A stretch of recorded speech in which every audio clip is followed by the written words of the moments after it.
Hello students, good evening. कैसे हैं आप लोग? दोस्तों, हमारी क्लास जो चल रही थी क्लास 10th की आईसीएसई बोर्ड की, उसमें हमारा टॉपिक चल रहा था इलेक्ट्रोलिसिस। ठीक, अब इलेक्ट्रोलिसिस में जो टॉपिक्स पीछे हमारे हो गए हैं उसमें डिस्चार्ज पोटेंशियल है, इलेक्ट्रोकेमिकल सीरीज है, इलेक्ट्रोलिटिक सेल है, ये सारे काम हमारे जो हैं हो चुके हैं। अब आज जो हम लोग कर रहे हैं डिस्चार्ज पोटेंशियल वगैरह पढ़ने के बाद में, अब जो काम हमारे पास है वो है कुछ एग्जाम्पल्स इलेक्ट्रोलिसिस के। दो मैंने ऑलरेडी बोर्ड पर बना दिए हैं ताकि आपका टाइम बचे लिखने का। ठीक है, आपको बस अब जो मेरा काम है वो आपको केवल समझाने का होगा। बुक्स आपके पास होंगी ही, बुक्स खोल कर रख लीजिए और चीज़ों को समझते चलिए। और बहुत अच्छा है, इसमें जो क्वेश्चंस बहुत आते हैं, ये वाला तो खास सबसे ज़्यादा आपका ये इंपॉर्टेंट टॉपिक है। इसमें से हमेशा आपको 2-4 क्वेश्चन मिलते रहेंगे।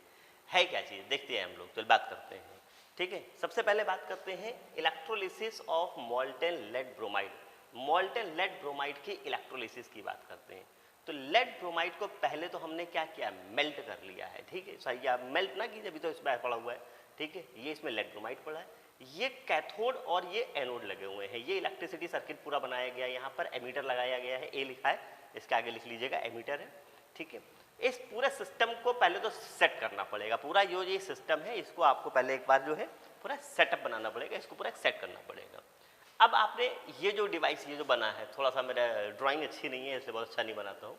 ठीक है, ये सिलिका की बनी हुई क्रूसिबल एक डिवाइस होती है, आमतौर पे लैब वगैरह में भी देखी होगी आप लोगों ने, थोड़ी महंगी बिकती हैं। इसका काम क्या है, ये एक्चुअली इनका जो मेल्टिंग पॉइंट होता है वो बहुत ज़्यादा हाई होता है, नॉन रिएक्टिव होती हैं, withstand high temperature and is almost a non conductor of electricity. ठीक है, तो ये सारे इसके फीचर्स हैं, पॉजिटिव साइड है, इसी वजह से इसका यूज़ किया गया यहाँ पर। ठीक, हालांकि टेम्परेचर का इस प्रोसेस में बहुत बड़ा रोल नहीं होगा, है टेम्परेचर का रोल, टेम्परेचर मैंने लिखना भूल गया था, टेम्परेचर भी मैं बता दूंगा आपको। ठीक, तो ये देखिए, पहले तो ये पूरा सेटअप बनाया गया है। ये क्रूसिबल है, क्रूसिबल सिलिका की बनी हुई होगी। क्यों होगी सिलिका की बनी हुई, पहले ये समझ लीजिए। ये जो है इसका ये नॉन रिएक्टिव होगा, पहली बात। दूसरी बात, हाई हीट रेजिस्टेंस, मतलब हाई टेम्परेचर को सहने की कैपेसिटी, मेल्टिंग पॉइंट वगैरह बहुत हाई होता है, हजारों में जाता है। ठीक है, और फिर दूसरी बात, नॉन कंडक्टर ऑफ इलेक्ट्रिसिटी, क्योंकि आपको करंट फ्लो कराना है, अगर लोहे का कटोरा रख लेंगे यहाँ पे तो करंट इसके अंदर आ जाएगा। ठीक है, बाउल रख लेंगे, तो इसलिए ऐसी डिवाइस का यूज किया गया है। ठीक है, इसको देखते रहेंगे हम लोग, पहले समझते रहेंगे हर चीज को। अब तो यही सारे पॉइंट्स मैंने यहाँ पर लिख रखे हैं, आपको भी ऐसे ही पढ़ना है। इलेक्ट्रोलिटिक सेल क्या है, सिलिका का क्रूसिबल। जो सिलिका का क्रूसिबल है, ये एनोड कैथोड है, ये सिलिका, ये आपका लेड ब्रोमाइड है। ठीक है, इसके आगे लिख लीजिए अगर आपको अच्छा नहीं लग रहा हो तो। ठीक है,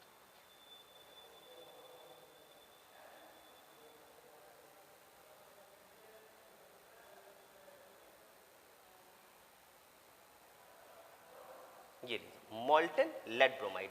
ठीक, अब मेन, अब ये आपके हो गए, ये आपकी बात हो रही है इलेक्ट्रोड्स की। इलेक्ट्रोड किस चीज के बने हुए लगे, कैथोड आयरन या ग्रेफाइट, आयरन या ग्रेफाइट दोनों में से किसी का भी हो सकता है। एनोड केवल ग्रेफाइट का लगा हुआ है। ठीक, करंट कितना फ्लो किया जा रहा है, 3 एम्पियर। टेम्परेचर मैं बोल दे रहा हूँ, नोट कर लीजिए आप लोग। टेम्परेचर है यहाँ पे 300 डिग्री सेंटीग्रेड। ठीक है, 380 डिग्री सेंटीग्रेड, 380 डिग्री सेंटीग्रेड। ये वही टेम्परेचर है जिस टेम्परेचर पर लेड ब्रोमाइड मेल्ट हो जाता है। अब आपको समझ में आ गया होगा कि क्रूसिबल का रोल क्या था। क्रूसिबल अगर इतनी देर तक किसी भी टेम्परेचर पे हीट करते किसी चीज को, तो वो बहुत ज्यादा हीट अप हो जाती है और वो मेल्ट भी हो सकती है। ठीक है, तो 380 डिग्री सेंटीग्रेड टेम्परेचर पे करेंगे। अब बात बचती है प्रोसेस कैसे हो रही है, क्या हो रहा है इसमें। ठीक, आइए जरा रिएक्शन देख लेते हैं। पहले तो इलेक्ट्रोलिसिस की रिएक्शन को देखिए, रिएक्शन कैसे हो रही है, इलेक्ट्रोलिटिक रिएक्शन। ठीक है, पहला काम लेड ब्रोमाइड आपका है था, मेल्ट करा दिया आपने इसके अंदर। जब ये मेल्ट हो जाएगा तो मेल्ट होने पे क्या बनेगा, PbBr2 से पहले मेल्ट होकर क्या होगा, अपने आयंस में डिसोसिएट हो जाएगा। क्या हो जाएगा, आयंस में डिसोसिएट हो जाएगा। तो डिसोसिएट होगा तो Pb2+ बनेगा और 2Br- बनेगा। कोई किसी को डाउट, कोई डाउट नहीं। चलिए आगे बात करते हैं एनोड पर। एनोड पर क्या हो रहा है, एनोड पर जो है देखिए, जो ये Pb2+ आयन है, Pb2+ आयन जो है वो इलेक्ट्रॉन एक्सेप्ट कर रहे हैं। एनोड कौन सा वाला है, ये वाला, इस प्लेट पर पॉजिटिव और इस पर निगेटिव बना देंगे, ठीक है। तो नहीं, उल्टा बन जाएगा, एनोड ये है, कैथोड ये है, ठीक है। कैटायन कैथोड पे जाते हैं तो ये निगेटिव, ये आपका होना चाहिए, कैटायन जा रहे हैं आपके कैथोड पर, ठीक है। रिएक्शन कुछ गलत हो गई कि जहाँ पे एनोड लिख दिया उसको उल्टा कर सही करना पड़ेगा भी, ये एनोड के नहीं कैथोड के रिएक्शन है।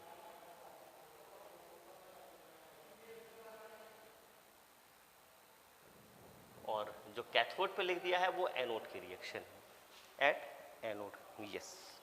थोड़ा सा उल्टा लिख दिया था, शायद मे बी माइंड में कुछ और चल रहा हो, ठीक है, सही हो गया। चलिए, तो कैथोड पे, ठीक है, तो कैटायन जो होंगे वो कैथोड पर जाएंगे और कैथोड पर जाकर वहां से इलेक्ट्रॉन एब्जॉर्ब कर लेंगे। तो कैटायन है, कैथोड पर जा रहे हैं, ठीक है, कैथोड पे नेगेटिव चार्ज होगा और ये आपका पॉजिटिव चार्ज होगा यहाँ पर, और ये आपका होगा नेगेटिव, ठीक। तो कैटायन कैथोड पर गया और कैथोड पर जाके इलेक्ट्रॉन्स गेन किया और लेड बन गया। अब लेड होता कैसा है, ठीक है, सिल्वर कलर का होगा, थोड़ा सा सिल्वरी टाइप का होगा। तो कैथोड के ऊपर ये सिल्वर टाइप का मेटल जो होगा ये डिपॉजिट होना शुरू हो जाएगा। आपको मालूम पड़ जाएगा जो ग्रेफाइट का आपका इलेक्ट्रोड अगर है आपका तो वो कैसा होगा, थोड़ा ब्लैक कलर का होगा। और ब्लैक के ऊपर जब सीधे सीधे धीरे धीरे क्या होने लगेगी, लेड की कोडिंग चलने लगेगी। इसका मतलब वहाँ पे लेड जो है वो इकट्ठा होना शुरू हो गया। ठीक हो गया, बात समझ में आ गई। अब बात करते हैं एनोड पर। एनोड पर क्या हो रहा है वो देखिए, एनोड है आपका ना, एनोड पर क्या हो रहा होगा, ब्रोमाइड आयंस है। ब्रोमाइड आयंस इलेक्ट्रॉन रिमूव करके पहले तो ब्रोमीन के एटम में कन्वर्ट होंगे। ब्रोमाइड आयंस इलेक्ट्रॉन रिमूव करेंगे और पहले ब्रोमीन में कन्वर्ट होंगे, ठीक। अब ये ब्रोमाइड आयंस क्या हो, अब ये Br एटम बन गया, ठीक है। हम सब जानते हैं कि क्लोरीन, फ्लोरीन, ब्रोमीन, आयोडीन ये सब हैलोजेंस हैं। इनको आउटर मोस्ट शेल में एक इलेक्ट्रॉन की जरूरत होती है बॉन्ड बनाने के लिए। तो ब्रोमीन के और भी एटम्स होंगे, बहुत सारे एटम इस तरीके से इकट्ठा होना शुरू हो जाएंगे। जब ये एटम्स इकट्ठा होंगे तो आपस में कंबाइंड होंगे ब्रोमीन गैस बनाने लगेंगे। अब आपको पता होना चाहिए ब्रोमीन गैस निकल रही है तो क्या होगा, वहां पे चेंजेस क्या आ रहे होंगे। ब्रोमीन गैस का कलर होता है रेडिश ब्राउन, ठीक है। क्लोरीन गैस का कलर होता है वाइट, ठीक है। और जो आपकी आयोडीन होती है वो होती है पर्पल कलर की, बैगनी कलर जिसे कहते हैं, ठीक है वो। तो रेडिश ब्राउन कलर की गैस आपके एनोड पर जो है वो रिलीज होने लगेगी। इस तरीके से जो है आप एक्सपेरिमेंट एग्जाम में क्वेश्चंस बहुत आते हैं इसमें से कि कैथोड पर आपको क्या, मतलब ऑब्जर्वेशन वाले क्वेश्चन सबसे ज्यादा होते हैं कि कैथोड पे क्या होगा, एनोड पे क्या होगा, इसमें क्रूसिबल क्यों ली गई है। तो ये सारे रीजनिंग क्वेश्चंस जो हैं वो आपको तैयार कर लेने चाहिए, ठीक है। फिर से बता दे रहा हूं, अगर क्रूसिबल पूछता है क्यों ली गई है इस एक्सपेरिमेंट में, तो आप बताइए कि क्रूसिबल जो होती है हाई टेम्परेचर को सहने की कैपेसिटी रखती है, अनरिएक्टिव होती है, नॉन रिएक्टिव और नॉन कंडक्टर ऑफ इलेक्ट्रिसिटी होती है। ग्रेफाइट के एनोड और कैथोड क्यों लिए गए हैं, क्योंकि ये इनर्ट इलेक्ट्रोड है और जो इनर्ट इलेक्ट्रोड की खासियत ये होती है कि वो रिएक्शन में अपनी टांग नहीं अड़ाते हैं। मतलब एग्जाम में ऐसा नहीं लिखेंगे, एग्जाम में ऐसा लिखेंगे कि वो रिएक्शन में पार्टिसिपेट नहीं करते हैं, ठीक है। तो रिएक्शन में जो मेन रोल है एनोड कैथोड का, वो अपना मतलब जो आपका इलेक्ट्रोलाइट है केवल उसी का रोल है वहां पर, ठीक। फिर बाद में टेम्परेचर 3 एम्पियर लिया गया है, बहुत करंट जो है वो 3 एम्पियर की ली गई है। ये एक मिनिमम करंट की रिक्वायरमेंट है कि भाई कम से कम इतनी करंट यहाँ पे हो तो इलेक्ट्रिसिटी सप्लाई होती रहेगी आराम से। तो इस तरीके से आपके पास सारे क्वेश्चंस आपको मिल जाएंगे। आपकी बुक में भी यही चीज़ दी रखी है, जैसे इलेक्ट्रोलिटिक सेल के बारे में बात पूछा गया है कि भाई कि ये क्रूसिबल के बने हुए क्यों यूज़ किए जाते हैं, तो मैंने बता दिया।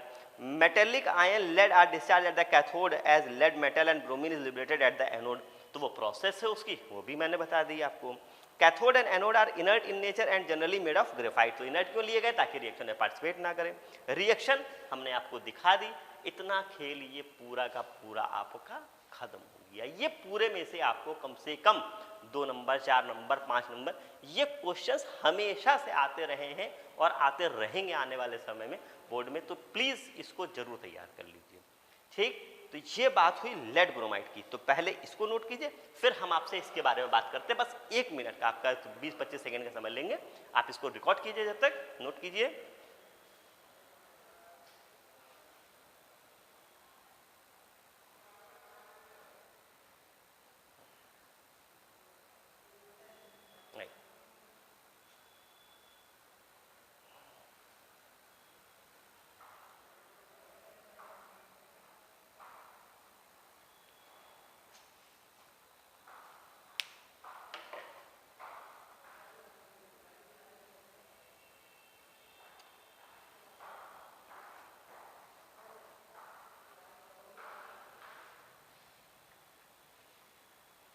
आइए देखते हैं हम लोग आगे बात करते हैं। हम आगे बात करने जा रहे हैं electrolysis of acidified water. Acidified water मतलब पानी की इलेक्ट्रोलिसिस करने जा रहे हैं। हम सब जानते हैं वाटर जो होता है बैड कंडक्टर ऑफ इलेक्ट्रिसिटी होता है। तो वाटर में इलेक्ट्रोलिसिस होगी कैसे? वाटर में आयंस प्रेजेंट रहते हैं, हम सबको मालूम है, लेकिन आयंस का यहाँ पे कोई रोल नहीं है। आयंस की हमको बात भी नहीं करनी है। अगर मान लीजिए आप कहते हैं कि आयंस रहते हैं, टीचर आपसे पूछ बैठता है कि हमने डिस्टिल वाटर ले लिया है, हमने डिस्टिल वाटर ले लिया है, तब क्या करेंगे? तो फिर सवाल का जवाब नहीं होगा। तो पहली बात, ठीक है, देखिए समझिए, एसिडिफाइड वाटर इसीलिए किया गया है ताकि वाटर में जो है आप उसमें जब आप एसिड मिला देंगे, एसिड के रूप में आमतौर पे यहाँ पे क्या मिलाया गया है? H2SO4 मिलाया जाता है। तो H2SO4 क्या है? एसिड क्या होते हैं? जो H+ आयन प्रोड्यूस करते हैं। आयन प्रोड्यूस हो गया सॉल्यूशन के अंदर तो कंडक्टिविटी अपने आप बढ़ जाएगी। कंडक्टिविटी बढ़ जाएगी, जो काम हम करना चाहते हैं वो आराम से हो जाएगा। थोड़ा सा कंपटीशन होगा, इलेक्ट्रिक डिस्चार्ज पोटेंशियल जो सेलेक्टिव डिस्चार्ज मैंने बताया था, अभी उसका भी थोड़ा सा रोल आएगा, यहाँ पे थोड़ा ध्यान से पढ़ेंगे। इसलिए इस डिवाइस में इसको बनाने में इसमें डिफरेंस है, ठीक, अलग तरीके से बना है, यहाँ पर काम अलग तरीके से हो रहा है।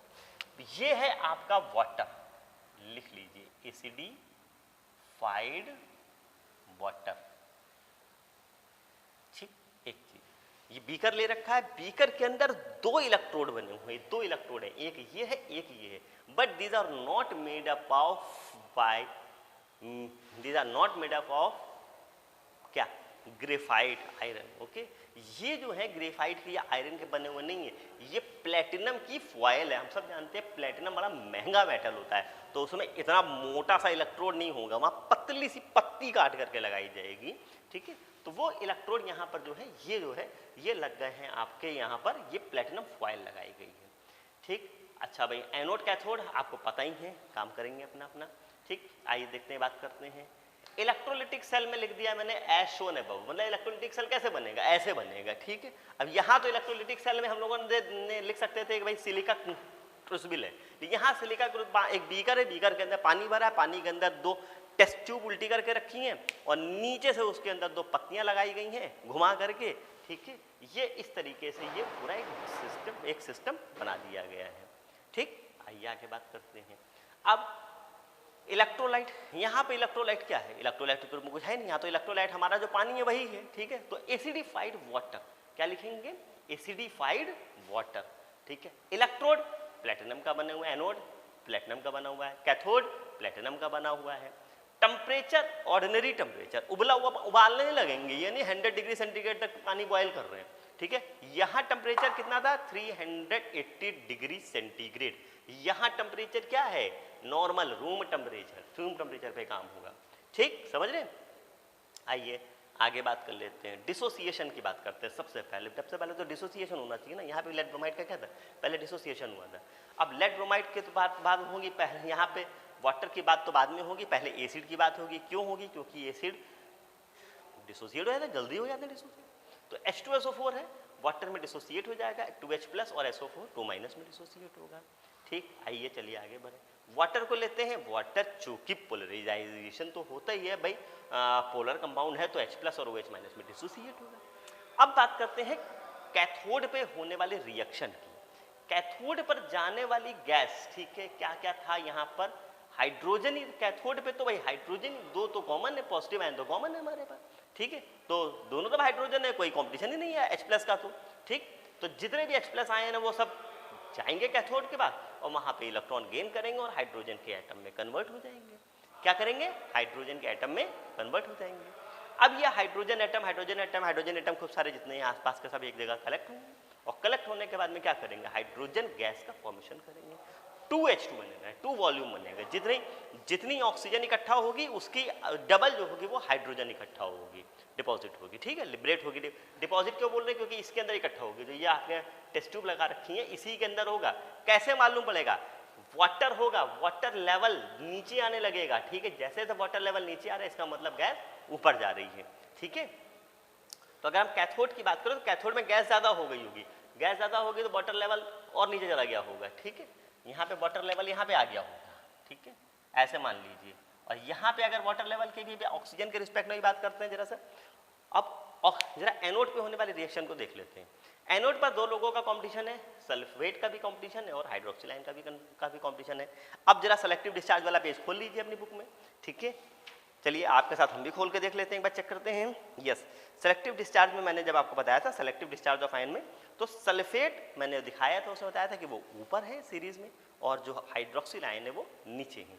तो हाइड्रोक्सिल आयन क्या करेंगे, ठीक है। तो इसका मतलब प्लेट पे कौन पहले पहुंचेगा, प्लेट पर पहले कौन पहुंचेगा, कैथोड पर, सॉरी एनोड पर, एनोड पर पहुंचेंगे हाइड्रोक्सिल आयन। क्यों पहुंचेंगे, क्योंकि उस सीरीज में जो आपकी इलेक्ट्रोकेमिकल सीरीज है उसमें हाइड्रोक्सिल आयन नीचे की तरफ थे, ठीक है। तो ये वाले, ये देखिए हाइड्रोक्सिल आयन OH, तो OH आयन इलेक्ट्रॉन रिमूव करेंगे और OH में कन्वर्ट होंगे। पहली बात तो हाइड्रोक्सिल आयन थे, OH माइनस था, इलेक्ट्रॉन रिमूव किया, removal of electron is called oxidation, ठीक है। तो यही प्रोसेस होनी है यहाँ पर, ठीक। आइए देखते हैं। यस, एनायन एनोड पे जा रहे हैं, तो हाइड्रोक्सिल आयन ने इलेक्ट्रॉन रिमूव किया है। थोड़ा सा आपको जरा सा देखने में अगर दिक्कत हो रही होगी, मैं थोड़ा सा और दिखा देता हूँ जरा सा, ये देखिए, थोड़ा सा देख लीजिए, ये देखिए, दिखा। चलिए, तो जो हाइड्रोक्सिल आयंस हैं वो आगे, अगर आपको नहीं दिखाई पड़ रहा है तो मैं फिर से मैं इधर लिख देता हूँ आपके लिए, ठीक है। यहाँ देख लीजिए, समझ लीजिए, देखिए OH था, OH माइनस ने इलेक्ट्रॉन रिप्लेस किया और ये OH में कन्वर्ट हुआ और ये इलेक्ट्रॉन इसमें से रिमूव हो गए, ठीक। अब ये 4OH, जैसे यहाँ पे 2H लिए थे ना इन्होंने, तो यहाँ पर क्या ले लिए, 4OH ले लिए। ये क्या करेंगे, इलेक्ट्रॉन रिमूव कर चुके हैं, आपस में कंबाइंड होंगे, वाटर बना लेंगे। अरे ये क्या हो गया, वाटर से चले थे फिर वाटर बन गया, कहीं गड़बड़ तो नहीं है। देख लो भाई अपनी अपनी किताबें खोल करके, वाटर से चले थे फिर से वाटर बन गया, नहीं गड़बड़ कुछ नहीं है, ठीक है। साथ में जो निकलने वाली गैस है वो है O2, ठीक है। तो O2 निकल रही है, O2 कितनी निकल रही है, देखिए ये 2H2 थी और इसका कितना है, 1 वॉल्यूम है, ठीक। आई मेरी बात समझ में। तो इस तरीके से कैथोड के ऊपर आपको जो है हाइड्रोजन गैस इकट्ठा होगी। तो कैथोड आपका कौन सा है, ये वाला है ना, तो लेवल इसमें क्या हो गया, नीचे है सॉरी वाटर का, वाटर लेवल नीचे, इसका मतलब हाइड्रोजन गैस ऊपर ज़्यादा भर गई है। और यहाँ पर क्या है, ये आप बुक में भी देख रहे होंगे, वाटर लेवल आपको थोड़ा सा ऊपर दिखा रहा होगा बुक में, तो ये वाटर है, तो यहाँ पर क्या है, यहाँ पर ऑक्सीजन हो गई होगी, ठीक। देख लीजिए उसमें इधर ऑक्सीजन है और इस तरफ जो है वो हाइड्रोजन है, ठीक। आपका मैंने टाइम बचा दिया लिखने वाला, फिर लिख करके मैंने कहा जब तक आप लोग बोर्ड पे आएंगे तब तक मेरा काम हो जाएगा थोड़ा सा। तो ये वीडियो आपको अच्छा दे रहा हूँ, थोड़ी सी बात करते हैं आपसे। और अभी सिर्फ 20 मिनट हुए हैं आपकी क्लास चलते हुए, तो हम लोग 10 मिनट और थोड़ी सी चर्चा कर सकते हैं, डिस्कशन कर सकते हैं कुछ और टॉपिक्स के ऊपर भी, ठीक है। देख लीजिए, जैसे अब आपकी बुक जो है, आपकी बुक में जो दी हुई है वो आपको दे रखी है इलेक्ट्रोलिसिस ऑफ कॉपर सल्फेट, ठीक है, यूजिंग कॉपर इलेक्ट्रोड। तो आप चाहें तो इसको भी एक बार थोड़ा सा देख लीजिए, कॉपर इलेक्ट्रोड वाला। एक मिनट,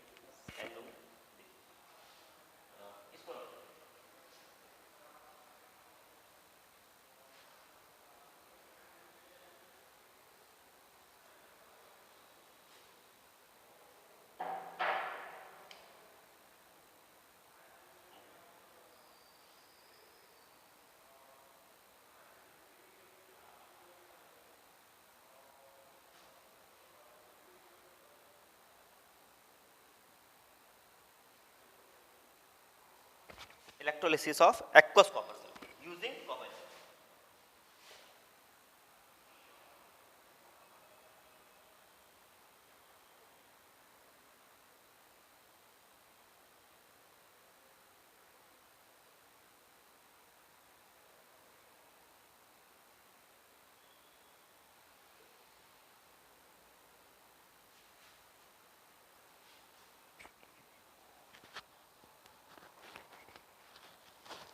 देखिए, तो कॉपर यूजिंग कॉपर इलेक्ट्रोड पे थोड़ा सा आप पहले तो देख लीजिए, आपकी बुक्स अगर खुली हुई हो।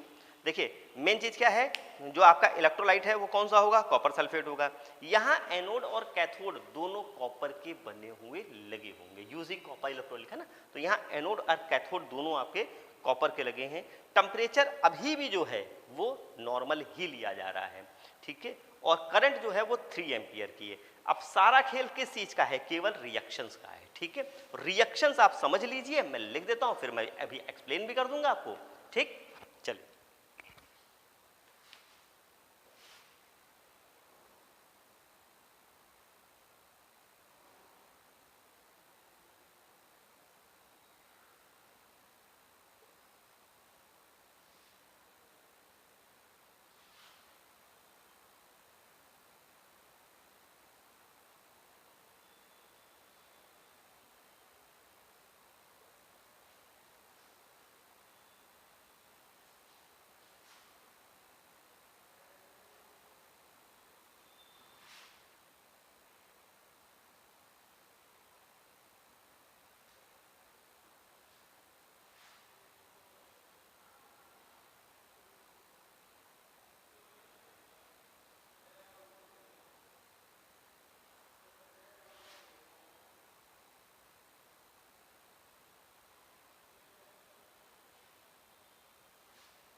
चलिए भाई, अब इनकी बात कर लेते हैं हम लोग।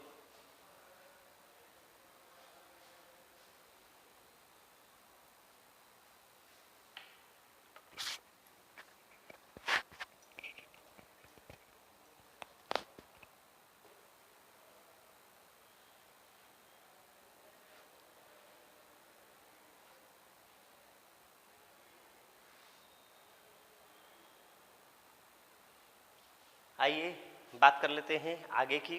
ठीक है, अब copper sulphate using copper electrode. ठीक है, बना लीजिए पूरा सेल जैसा बुक में बना है। ठीक है, तो उसमें एक बीकर है, बीकर के अंदर कॉपर सल्फेट का सोल्यूशन है, एनोड और कैथोड दोनों कॉपर के बने हुए, बस यही करना और इसमें कुछ नहीं करना है। ठीक है, अब कॉपर सल्फेट डिसोसिएट कैसे होगा, पहली बात तो देख लीजिए, पानी मिला हुआ है Cu2+ एंड SO4 2- में डिसोसिएट होगा।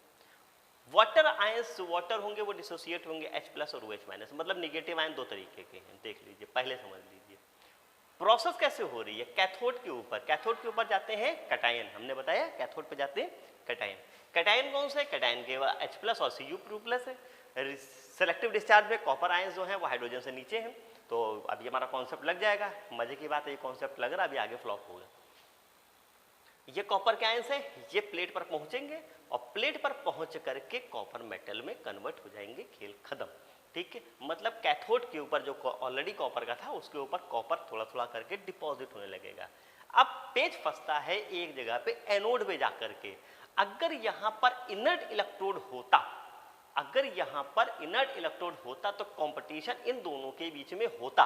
ठीक है, बोथ कहते हैं SO4 and OH- both migrate to anode, दोनों एनोड की तरफ जाएंगे, लेकिन कॉपर के आयंस सॉल्यूशन में कम हो गए हैं। ये बेचारे कॉपर के इलेक्ट्रोड से एनोड जो है कॉपर, उससे नहीं देखा जाएगा, उसको बड़ी दया आ जाएगी सॉल्यूशन में।